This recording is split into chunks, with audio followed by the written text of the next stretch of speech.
Assalamu alaikum. Hello guys, welcome to my channel Mamal Studio. Hope you guys are fine. In this video, I'm gonna tell you some amazing tips to control your thoughts that you surely wanna wish to know. So let's start. Number 1.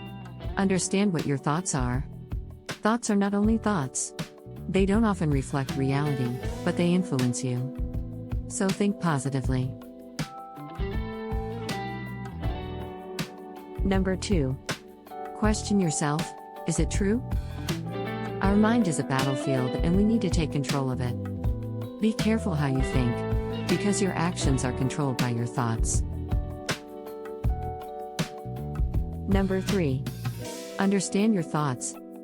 Get in a habit of swapping out destructive and negative thoughts with something totally opposite. Number 4. Don't think too much about risk. Don't think too much about the things that you don't want to happen. It doesn't mean that you should stop thinking about the side effects or risks. Think about it also, but focus on the positive, uplifting, and encouraging thoughts. Number 5.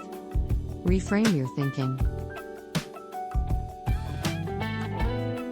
Don't let your thoughts go unchallenged. Get back control over how you think. Change your thoughts when you find them wrong/incorrect or unhelpful. Thank you so much for watching this video. Hope you like it. Don't forget to subscribe and share my channel. See you guys in the next video. Bye bye.